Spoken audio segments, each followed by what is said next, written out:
그리스도의 사역이라는 제목으로 하나님의 말씀을 깊이 상고하고 기도의 제목으로 또 삼고자 합니다. 사도 요한은 요한복음을 쓰면서 기록 목적을 분명하게 밝혔습니다. 너희로 믿게 하려 함이니라. 이 기록 목적을 깊이 생각해 볼 때 예수께서 하신 일들을 바르게 알고 믿는 것은 예수님의 이름으로 인해 핍박을 받고 고난을 당하는 성도님들에게 위로 그 자체라는 것을 우리가 짚고 또 생각해 볼 수 있습니다. 오늘은 특별히 영화부 선생님들과 사실은 선생님들 중에 학부모님들이 다 계셔요. 그래서 학부모님들이 함께하고 우리 모두가 영화부를 위해서 기도하는, 뜨겁게 기도하는 저녁으로 보내고자 하는데요. 저도 영화부 학부모입니다. 아이를 키우면서 고난이 있어요. 제 딸이 태어나기 전까지는 상상도 못했던 삶이 제 앞에 펼쳐져 있습니다. 물론 아이의 재롱을 보는 그 하나만으로 그동안에 그 하루 종일 힘들었던 게 싹 씻겨져 내려가는 것 같은 기분은 들지만 여전히 아침에 눈을 뜨고 청소를 하루 종일 하고 애와 함께 하루 종일 놀아줘야 된다는 삶은, 이 고달픈 삶은 변함이 없습니다. 현실입니다, 저에게. 우리 영화부 부모님들과 또 영화부 선생님들에게도 아이들을 키우는 우리 학부모님들에게도 이게 현실이죠. 물론 요한복음을 처음 썼을 때, 그리고 처음 읽었던 독자들인 초대교회 성도님들의 고난과 아이를 키우거나 아니면 일상을 살아가는 직장에서의 그 스트레스를 받고 아니면 뭐 학업의 스트레스를 받는 우리의 일상을 감히 비교한다는 것은 말이 안 될 수도 있습니다. 고통의 크기가 완전히 레벨이 다르다라고 말할 수도 있을 것 같아요. 그러나 저는 고민해 보니까 고통의 크기는 달라도 한 사람이 자기의 고통을 지는, 체감하는 무게는 동일하다라는 생각이 들더라고요.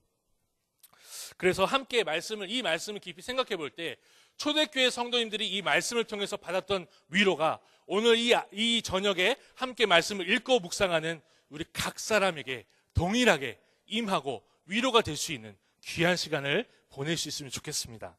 우리가 읽은 이 본문은 이 사마리아에 있는 우물가에서 한 여인과 예수님이 대화하시며 말씀을 가리키는 장면을 보여주고 있어요.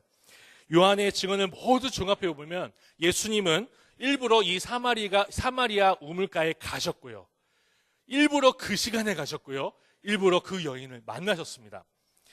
우물가에서 여인을 만나신 예수님은 물 기르러 온 그 여인에게 물이라는 주제로 아주 자연스럽게 말문을 여시고 대화를 이어가셨어요. 물 좀 달라고 입을 여신 예수님은 이 여인의 비밀인 남편들에 대해서 말씀을 하십니다. 정확하게 말씀하십니다. 그래서 이 대화는 더 깊이 있는 대화로 넘어갑니다. 여기서 저 여인은 정말 중요한 질문을 던집니다. 20절인데요. 제가 읽어보겠습니다. 우리 조상들은 이 산에서 예배하였는데 당신들의 말은 예배할 곳이 예루살렘에 있다 하더이다. 이 여인이 질문하는, 유대인들이 주장하는 예배할 곳이라고 말하는 장소는 유대인들의 회당이 아닙니다. 예루살렘에 있는 곳, 바로 어디지요? 성전을 가리킵니다. 다시 말해서 이 여인은 여로보암이 금송아지를 만들어서 세운 산당과 예루살렘 성전 둘 중에 어디가 하나님께 예배를 드려야 되는 장소인가, 어디가 진짜 성전인가 라고 예수님께 질문하고 묻고 있는 거예요. 이 질문에 예수께서는 이 산이나 저 산과 같은 특정한 장소가 아니라 너희가 영과 진리 안에 예배하는 때가 올 것이다, 이를 것이다 라고 대답하셨어요. 개역개정 성경에는 이 부분이 영과 진리로 예배한다, 영과 진리로 예배한다라고 번역이 되어 있습니다. 그런데 영어로 보면 in이에요. 헬라어로 보면 n이에요. n이에요. 그러니까 안에라는 뜻도 되지만 으로라는 뜻도 돼요. 우리 성경에는 어떻게 번역이 되어 있다고요? 무엇으로. 근데 저는 이것을 문맥을 잘 살펴보고 또 요한복음을 계속해서 연구하다 보니까 이런 결론에 이르렀어요. 영과 진리로가 아니라 영과 진리 안에로 봐야 되는구나. 다시 말해서 영과 진리라는 것이 수단이 아니라 예배의 처소, 성전에 대한 이야기를 하고 있다는 것을 볼 수가 있었어요. 사마리아 여인은 성전의 위치에 대해서 물어봤습니다. 그리고 예수님도 하나님이 거하시고 예배를 받으시는 성전의 위치에 대해서 대답하고 계시는 거예요. 만약 사마리아 여인이 재물에 대해서 질문을 했다면 예수님은 영과 진리로 수단으로 드려야 된다라고 말씀하셨다면 그게 더 문맥에 맞을 거죠.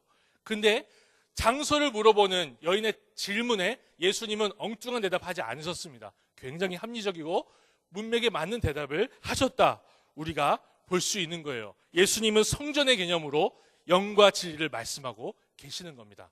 제가 근거 없는 얘기가 아니라 요한복음이 얘기하고 있는 건데 조금 더 멀리 볼까요? 요한복음 전체적인 시각으로 보면 조금 더 먼 문맥을 한번 살펴볼게요. 사도 요한은 유대인식 글쓰기의 달인이에요. 유대인식 글쓰기가 뭐냐면 같은 주제를 한꺼번에 자자자자자자자 얘기하지 않아요. 퐁당퐁당 이야기합니다. 이 얘기를 한 주제를 가지고 여러 면을 이 얘기했다가 얘기했다. A, B, A, B, A, B, C, A, B. 어디서 많이 들어보지 않으셨습니까? 김상원 목사님이 자주 가르쳐 주셨죠. 이러한 방식으로 글을 쓰고 이야기를 하다 보면요, 글을 읽고 이야기를 듣는 사람이 지루하지 않고 계속 흥미롭게 그걸 보면서도 진리의 여러 가지 측면들을 찬란하게 빛나는 이 스펙트럼을 다 읽고 들을 수 있게 하는 말하기 방식이, 그런 장점을 가지고 있는 말하기 방식이 유대인식 말하기 방식이에요. 그래서 사도 요한이 이 말하기 방식을 사용하는데, 우리가 읽은 건 4장이잖아요. 2장에서 예수님이 성전을 청결하게 하시면서 이 말씀을 하는 장면을 사도 요한이 이미 기록했어요. 예루살렘 성전에 가셔서 이 성전을 헐라, 그리하면 내가 사흘 만에 일으키리라 하는 말씀을 기록해놨어요. 그러면서 사도 요한이 코멘트를 달기를, 이는 성전된 자기 육체를 가리켜 하신 말씀이라. 이래놓고 4장에 이 여인과의 대화에서 이 여인이 무엇을 질문하죠? 예루살렘에 예배하는 곳, 성전을 다시 한번 꺼내는 거예요.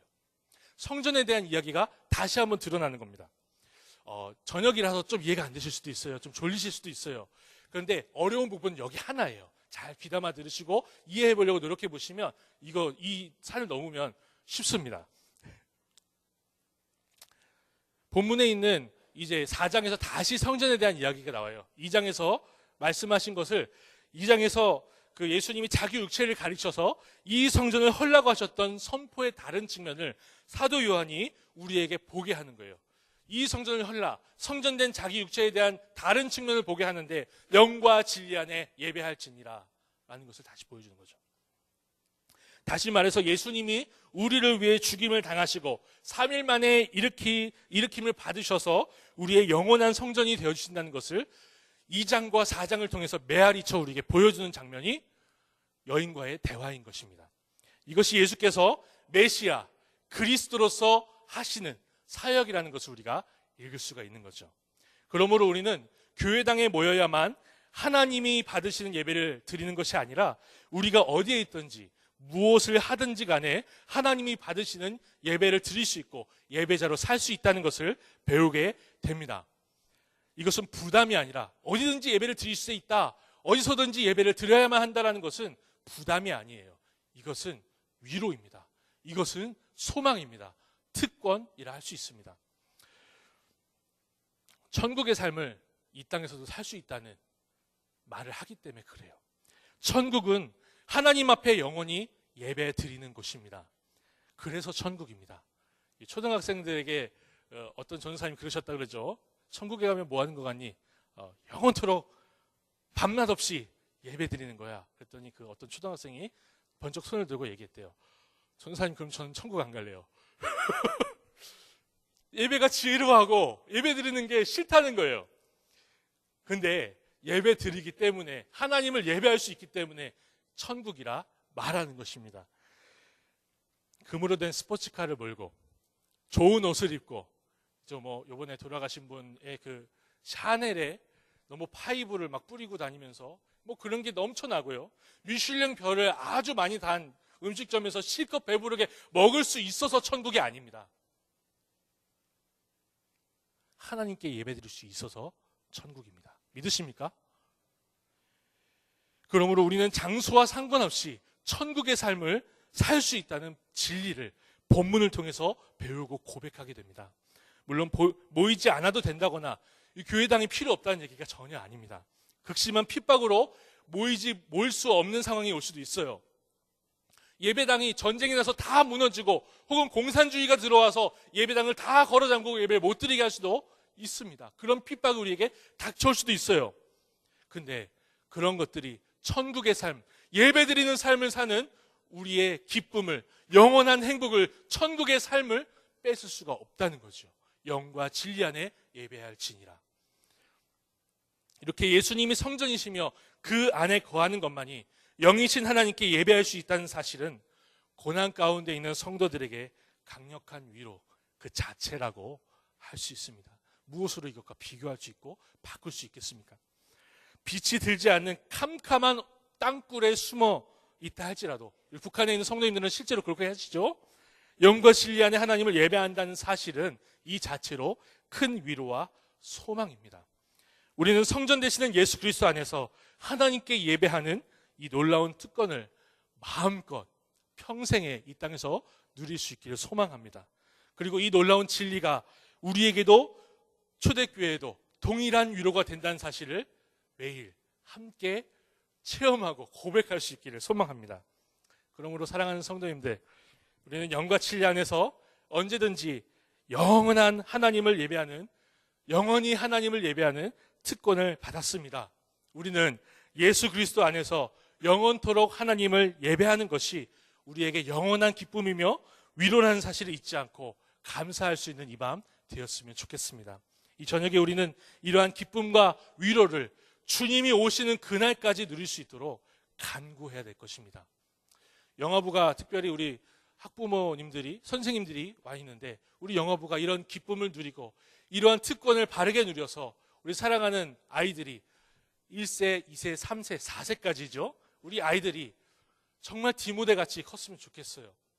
이런 선생님들 때문에, 이런 학부모님들 때문에 로이스와 유니게가 그렇게 했던 것처럼 이 시대의 디모데들을 많이 배출해내시는 귀한 교육의 부서가 되기를 소망합니다. 기도하겠습니다. 이 시간에 함께 기도할 때 우리 들려진 말씀을 생각하시고